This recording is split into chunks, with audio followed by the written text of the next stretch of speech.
Ulama wengine wamepita wakasema ni hivyo hivyo hata atakayefanya jirani. Utaja Mungu ukasema subhanallah yako moja huku ni 999.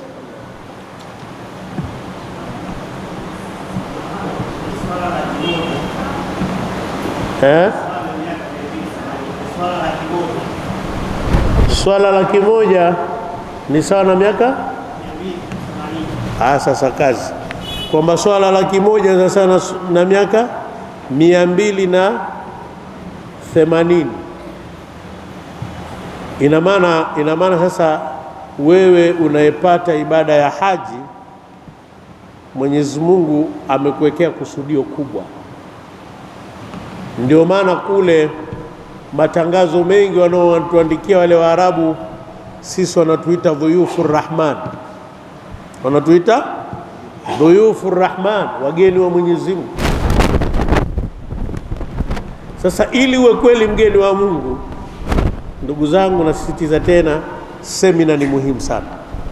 Kuhudhuria semina ni muhimu sana, ili utofautiane na mtu aliyekwenda Maka na aliyekwenda haji. Kwa hiyo slogan yetu katika haji itakuwa ni ukibahatika usibahatishe. Slogan yetu iwe ukibahatika usibahatishe. Mwenyezi Mungu atubarikie sana, na kwa sababu tutaendelea kuzidi kukutana na semina zitakuwa zinaendelea, basi darasa zaidi na zaidi itakuwa umezitoa. Mimi niliona katika haya madhumuni ya haji, pia wewe unayekwenda haji ujifahamu kwamba unakwenda wapi na unakwenda kufanya nini. Unakwenda wapi na unakwenda kufanya nini, lakini pia upate fursa ya kujua kwamba wewe ni nani. Wewe ni nani? Ukisha kwamba wewe umekusudia kwenda haji, wewe ni nani?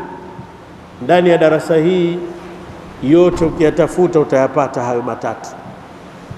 Utapata kwamba wewe ni nani, haji ni nani, lakini pia ukitafuta ndani ya hiyo darasa, kama umesikiliza vizuri, utapata unakwenda wapi, lakini pia utapata ufanye nini ili uwe ni haji alhajjul mabrur, kwamba uwe ni haji ambayo ulokubaliwa. Mwenyezi Mungu azidi kutupa afya njema, lakini Allah subhana tunamuomba ajalie kusiwe na kikwazo chochote cha safari. Iwe njia iwe ni nyeupe, usiwe na kikwazo chochote cha safari, na Allah atukutanishe kwa pamoja ndani ya mji wa Maka kwa salama. Wa sallallahu wa sallama ala sayyidina Muhammadin wa ala alihi wa sahbihi ajma'in, walhamdulillah. Leo ni ufunguzi tu, na semina zitakazoendelea haitakuwa hapa, ni hapa msikitini, lakini ni juu. Sasa hii ni ufunguzi tu, kwa hiyo ni nukta ya kujitambua. Nukta hii ilikuwa ngoma ni kujitambua haji, kwamba ndo tumeshaanza hizi semina rasmi. Insha Allah Mwenyezi Mungu atubarikie atakaokuja katika semina zinazokuja. Lakini kwa ufupi tu ni kwamba mwanamke ambaye amepata hedhi, kama ilivyokuwa Bibi Aisha mke wa Mtume Muhammad, tukio hilo Mwenyezi Mungu alijalia litokee katika nyumba ya Mtume ili iwe ni darasa kwa wote. Alipopata hali ile, yeye alihama katika, manake hija ziko za aina ngapi? 3, tutakuja kuzisoma. Alihama katika ile hija aliyokusudia, akaenda katika hija inaitwa Qiran. Maana alikusudia tamato, maanake alikuwa anatakiwa afanye tawafu na afanye nini, umra. Alafu katika ile tarehe 8 ya Dhulhijja ndio anakusudia hija. Basi akaambiwa tahallal, kwa maana ahalalike alafu kwenye ile tarehe 8 ile anakusudia hija, maanake hapo kashasafishika tena, kusudia hija. Baada ya hapo akaenda akafanya umra, kwa hiyo hija yake ikawa ni hija inayoitwa kirani, hija ambayo ni aina nini, kirani.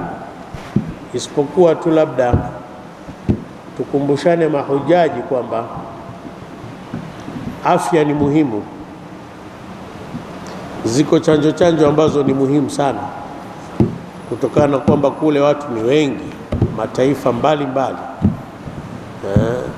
Kupata hizi chanjo za kinga ni muhimu sana.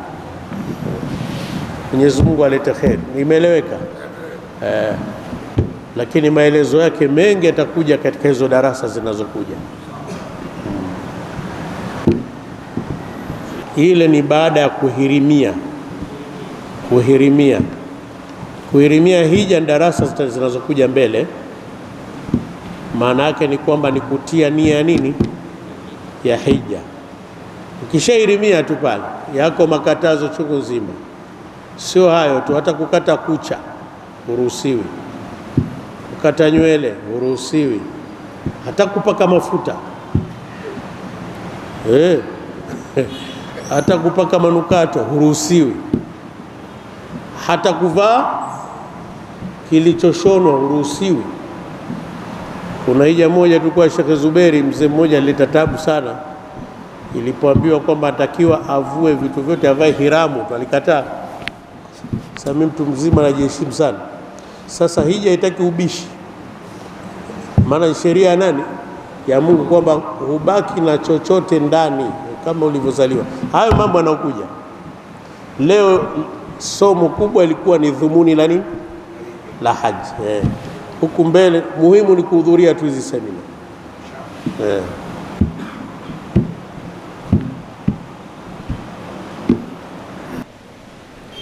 Na tunakuombeni muendelee kuja, hata kama wewe hujajiandikisha unakwenda haji mwaka huu, au hata kama hujajiandikisha unakwenda haji kupitia taasisi ya Zamzam, bora uje upate faida zitakazokuwa zinatolewa na mashekhe zetu. Huku mbele takriban tuliopo ni sehemu ya viongozi wa taasisi hii ya Zamzam. Kwa wale ambao labda hawafahamu, Sheikh Abbas Ibn Ali Uthman Bantulaki, yeye ndio kiongozi wetu wa taasisi. Sheikh Yusuf Muhammad Kidago, yeye ndio kiongozi wa msafara yote. Misafara yote, ukisikia misafara ya umra, misafara ya haji inayokwenda na Zamzam, basi tunaongozwa na Sheikh Yusuf Kidago. Mimi naitwa Hassan Ahmed Katungunya, pia nashirikiana nao mashekhe hawa katika hii taasisi ya Zamzam. Kushoto kwangu huyu ni kakaangu anaitwa Abdu Ahmed Katungunya, na yeye pia tupo pamoja katika taasisi hii. Mimi sina la kuongeza, muda wa kuwa shekhe amesema leo ni kuelezea madhumuni tu ya hija na tayari ameshaelezea. Tuje sasa kwenye hizo semina ili tupate faida zitakazopatikana. Kwa uchache wa haya,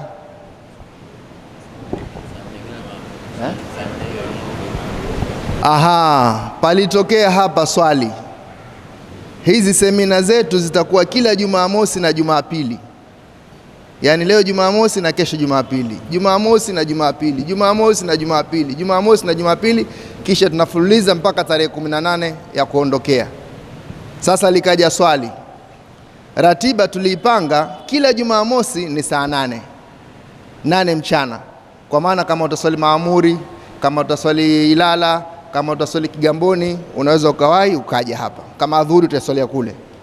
Kwa hiyo darasa zitakuwa saa 8 kamili, sio kama leo ilivyokuwa baada ya adhuhuri mubasharatan, itakuwa saa 8 kamili. Sasa Jumapili tulizoea kuiweka saa 4 asubuhi, lakini kukatoka rai hapana, na yenyewe tuiweke saa 8. Sasa mwanzoni ikawa tuulizane, je, mnasemaje nyi wahudhuriaji? Tuziweke zote saa 8 au Jumapili ikae saa 4? Ila shekhe hapa anasema kina mama huko washaamua saa 8. Kina mama washaamua saa 4. Kwa hiyo kina baba tunahoja tena. Kina mama wanasema saa 4. Yaani kwa Jumapili. Kila Jumapili itakuwa saa 4. na kila Jumamosi yani Jumapili ukija saa 4 hapa, maana tunakwenda tena mpaka salati dhuhuri tunaishia. Kwa hiyo Jumapili zote ni saa 4, Jumamosi zote ni saa 8.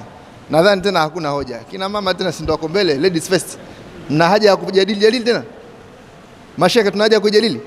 Hatuna haja ya kujadili. Kwa hiyo tumekubaliana Jumamosi saa 8 kamili hapo juu, kipande hicho hapo juu, na Jumapili saa 4 kamili hapo juu. Wafakana Allahu iyyakum lima yuhibbu warda.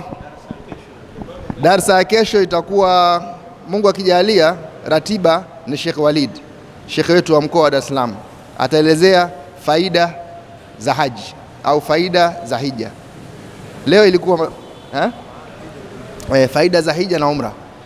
Kwa hiyo kama Mwenyezi Mungu atamjalia ratiba zake zikawa nzuri, atahudhuria, atatusomesha.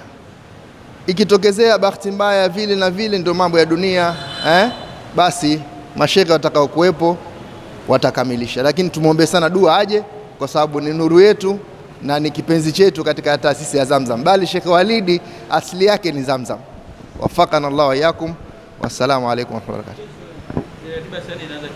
Naam, saa 4 kesho. Kina mama, kesho tunaanza saa 4 kamili asubuhi hapa, na mzungumzaji au mtoa mada atakuwa Sheikh Walidi Alhadi Omar Kawambwa, shekhe wetu wa mkoa wa Dar es Salaam, kipenzi chetu.